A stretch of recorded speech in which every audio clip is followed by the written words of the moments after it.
more sex. That boy broke and I'm next, mama. Don't flex, nah, I'm from projects, mama. Rude boy short lit, mama.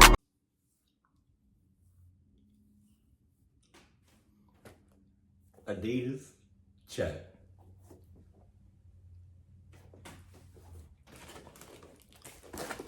Popcorn, check. Orville Redenbacher is the only brand I trust when eating popcorn.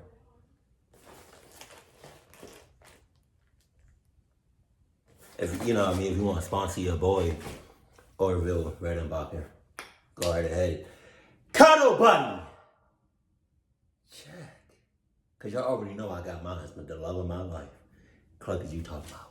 Is that cricket? Hold on.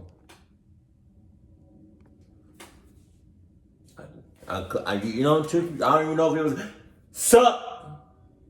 No. Before I start this video, I just want to acknowledge a problem that's recently been getting worse. By now, most of you have noticed the little half-a-second copyright warning I put at the start of some of my videos. This has always been a minimal step I take to try to cut down on the blatant copyright infringement I deal with constantly.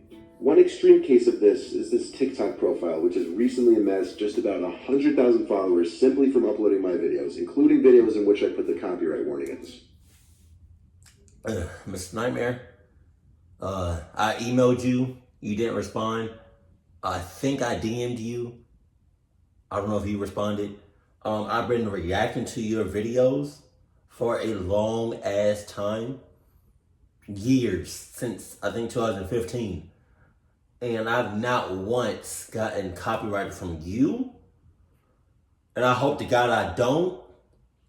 And I don't know if you even know I exist. I don't even know if you know about me. But if you ever come across my videos and you see me reacting to your videos, please, please. My fans love your videos. I love your videos.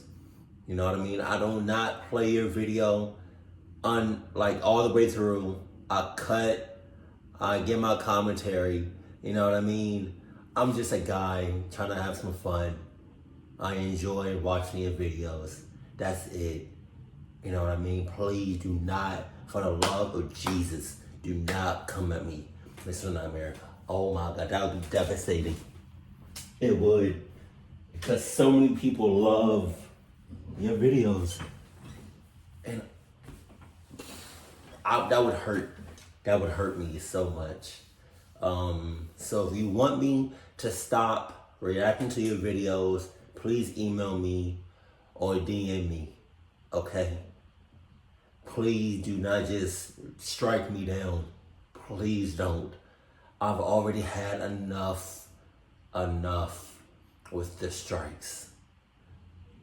Please. Also, Mr. Nightmare's probably I would say, like, if he does know about me, he's probably like, okay, this guy, me, has been reacting to my videos for quite some time. I'm not gonna strike him whatsoever. He's good. I don't mind him. I don't even know. Does Mr. Nightmare know about me? I don't know. Cause I feel like I'm one of few that has reacted to as many Nightmare videos as possible. And still up to date with his videos, but I just hope he doesn't strike me down. Let's all pray in the comment section, Jesus. I try my best to deal with these things when I find them, but it's a long process usually, unfortunately. All I ask is that if you guys see anything like this, report the accounts and shoot me an email letting me know about it. I'd really appreciate it. Also, I made a TikTok profile. Can't believe I'm saying that, but I'd appreciate it if you guys could follow it. I'm going to try to make a presence on other social media websites because clearly if I don't, other people will for me. Anyway, yeah, that's just something I've been needing to mention in a video for a while. I felt now would be an appropriate time. Thanks. Got you. I've gone over Tinder and other dating apps countless times on this channel, and in this video, I'm going to be showing you 3 Tinder matches that went completely wrong or almost did, and their backstories. Jesus. This was the Tinder match between a guy named Chaz and who he thought were 2 girls around his age. This is how the conversation went. I can see how he thought that, though. I can see how he thought that. It's online. People lie all the time in person. What makes you think they're not going to do it in online? I don't care what it is. It could be Christian mingle. You lying your ass off. My friend and I think you're really cute. I hope your friend is also a girl, LOL. She is silly. Well, I'm glad to hear that. Where are you ladies from? Then they share their locations, which aren't far. The other profile asks, are you busy tonight? Wow. Yes, I am. I'll be hanging with you two. Yes, want to come around 10? Yeah, where do you live? That escalated fast as shit.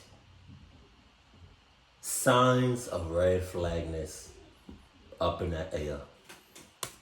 Our parents are both home. Want to meet at the park? We can find a place to hang there. I guess we can do that. My parents are home too. Damn. What time should we meet there? 10? Yes. Okay, what are your numbers? Let's just message on here until we meet. Damn, I see how it is. Gotta earn your trust. Yes, we're heading over now, okay? Okay, Sam, I'll probably be there like 10:10. Okay, perfect. Where exactly in the park do you want to meet?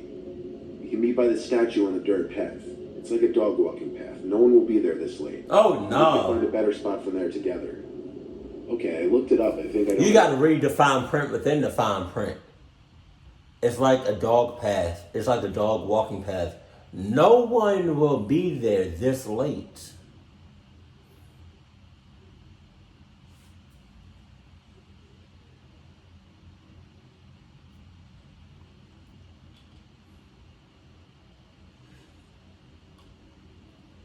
Just say it. I'll message you when I'm there, okay? Okay. Nah. Chaz then arrives to the destination in the park, and he sends a message saying he's here. He follows it up with, this is kind of creepy, are you guys here? And then a subsequent question mark. You got, again, the fine print within the fine print. Shouts out to Fairly Odd Parents. This is, are you guys here? This was the last message he sent to Profile before it unmatched him, and then he was left alone in the woods in the park on a dirt path completely void of any people. Chaz knew at this point that he had been tricked, but he didn't know just yet if he was just pranked or if he had walked into a trap. But then he started to hear noises in the woods, like the snapping of twigs and leaves on the ground, indicating he was being watched. He already had his phone out, using it as a flashlight to navigate his way to the agreed meetup point. So at this point, he decided to start recording for his own protection. This was the footage he captured. Oh, shit.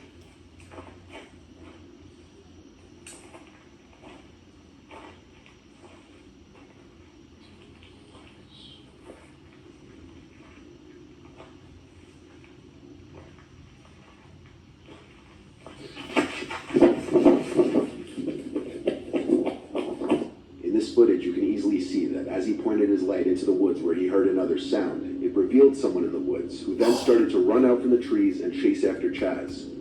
While running, Chaz stopped recording to turn off the flashlight, then ran into the trees to hide. He started recording again when he thought he had lost the person chasing him.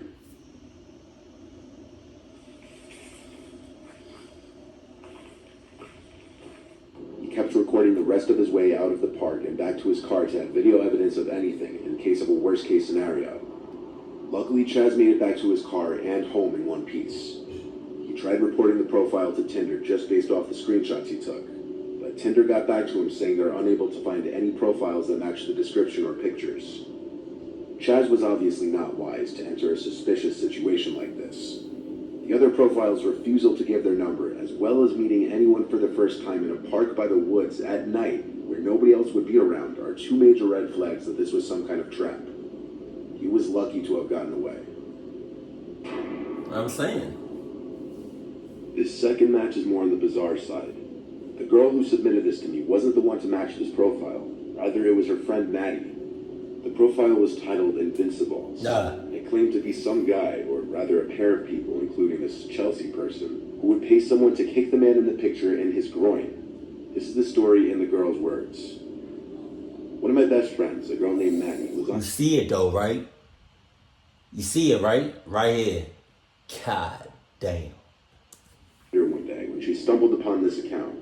It was supposedly dedicated to finding people to kick a guy in the groin for a payment of between $50 and $100. Of course, my friend needing money because of the pandemic and such, swiped right on him. He quickly messaged her back that there were several people involved in this, including a girl named Chelsea. We're not sure if they were even actually real to this day. We live in a small town in Pennsylvania, and this account was listed in a couple towns over in Clearfield. My friend Maddie was of course a bit skeptical about this, so she messaged me so that she could come have some sort of backup when she went to do this. The account stated that they were doing this for a YouTube video, and the guy who was being kicked had lost a bet at a bar a couple weekends before. I agreed to accompany my friend because I also was a bit skeptical, but I had enough confidence that I could protect her if things happened to go south. The next day, after my friend agreed to meet with the people, we set off towards Clearfield. The address the account gave us led to a random hotel in Clearfield, which already sort of creeped us out. The whole setting seemed off, and I'd better include that my friend Maddie had never mentioned that she'd be bringing anyone with her. We arrived at the hotel and sat for maybe an hour, if not a little less, waiting for the person to get back to us. They ended up saying that they would be a little late, and to sit tight. After the prolonged waiting, the person eventually mentioned that they were back in town. Instead of meeting at the hotel, they suggested that we just come straight to their house instead. Already I was feeling a little off, but I had confidence that I could defend my friend against any harm that may have came her way. Confidence my ass. So we set off to this guy's house, and in under 10 minutes, we eventually made it there. At first I felt relieved, as the address he gave us led to a big normal-looking house, right next to the main road. But upon further investigation, there was a creepy-looking shed behind the house, with an even creepier-looking man peering from out the side of the door to the shed. My friend Maddie parked in front of the shed, and she told me to wait in the car, which immediately screamed the worst things to me, but I trusted her to read the situation and know what she was doing. After all, getting paid money to kick some random guy in the nuts, it sounded like a dream. The guy left his shed, looking even creepier than before. He was skin and bones, with hair hanging past his shoulders. Oh my God. He also seemed nervous and twitchy, not at all like the guy in the Tinder profile. I heard her ask him, "Hey, I brought my friend along just as a precaution, is that okay?" And in that instant, I watched his expression drop, which screamed another red flag to me. He stuttered out, "Yeah, that's fine, I guess."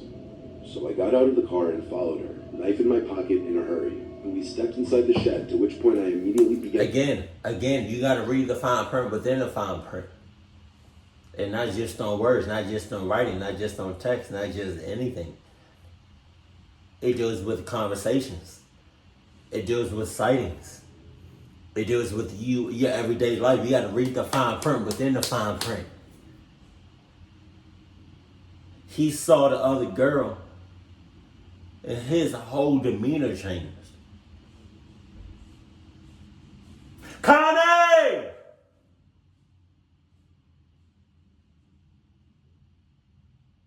Come on, bring your legs. Read mine and her decisions up until that point. The shed was filthy. It was cluttered with random items and boxes, with a toilet sitting in the corner. The guy, who I quickly realized must be an addict by the way he was acting, very nervous and twitchy, was now standing solemnly in the corner, setting up his laptop to record this event. We made some very awkward small talk as he was doing this, at which point I noticed something else that bothered me. This random guy had Snapchat installed on his computer, which is what his friend Chelsea was messaging us from. I could just be paranoid, but something about this told me that he was actually Chelsea, and he needed another device to Snapchat her on to make it seem like he was someone else. After he set it up to record, he seemed angry and tense, as if he didn't actually think he was going to get kicked in the groin that day.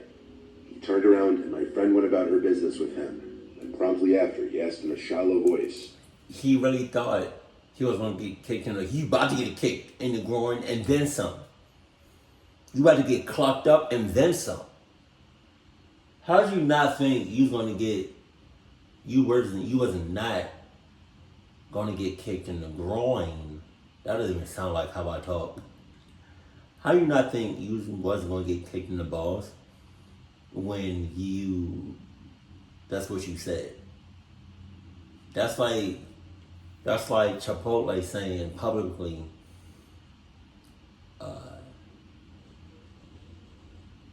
all day until from the day we open, from the time we open, from the time we close,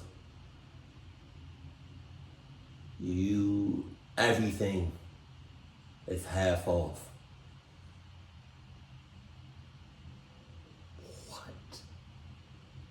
You know how much people love Chipotle and eat it every goddamn day? I cannot tell you how many times I would see the same customers. More often than not, every day when I was working at Chipotle. Jesus. And then you say that to the public, and then it's like Chipotle forgot how popular they are and how good they are. That nobody gets breaks because there's a line out the ass, out the door, right, all day, from the time y'all open to the time y'all close. Nobody get no breaks. Nobody, you know what I mean, get no waters. No, if you're thirsty, you just swallow your saliva. You know what I mean? If you gotta use the bathroom, you right then and there. You know what I mean? You are at your position from the time you open. Everybody doing doubles. Everybody doing double shifts. You know what I mean? That'd be crazy as hell if Chipotle had either one day or a couple of days out of the year where everything was half off. Oh my God. That'd be crazy as shit.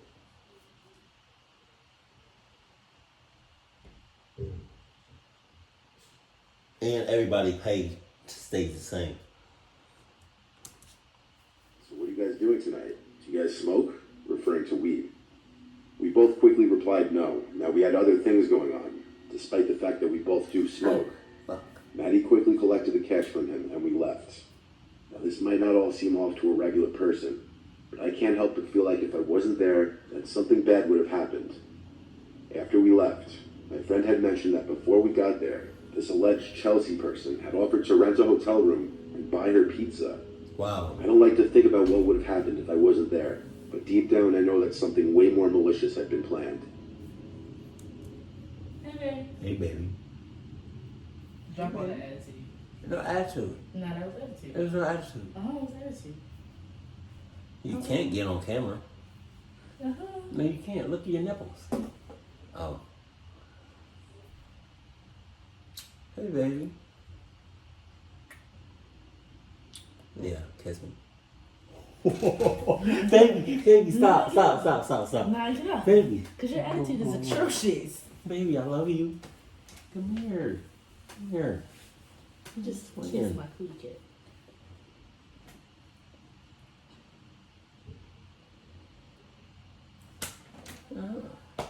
Alright, come on, get off me before the cats come in. Baby. Baby. Baby. Ah. Can I get some? Nah. Baby. Nah. Baby. Nah. Because you don't love me. I do. Talk about yeah, kiss me. Who the heck? Baby. Did I just step in poop? Oh. Who? What? Nothing. Baby. Bye. It's gonna be time to eat some. This still your first video? The brownies are done already? Baby, we not waiting till the brownies done to eat. Baby. We not. Baby. Everything that I just did was cap. Not everything, but like, you know what I mean? When I was like fronting for the camera, I was like, kiss me. I was cap. That was cap. I'm such like a, you know what I mean? I'm weak for the wet rocks. I'm not even gonna hold you like that. I just fronted for the camera. That's not how I act whatsoever. I'm such like a, you know what I mean? Like I'm so weak for the wet rocks. Like I go, sorry. Based off the girls' recounting of this event, it's safe to assume that the man in the picture wasn't the same guy that they met in the shed. No shit. And that this Chelsea person didn't exist. Maddie and her friend were smart to go into the situation together, as there's always more safety in numbers. Shit. This last one is another example of why you can never be too careful with online dating. This was submitted by Jeremy, and this was his Tinder match. Matched with the... Damn. I know a guy named Jeremy. And because I do, I'm gonna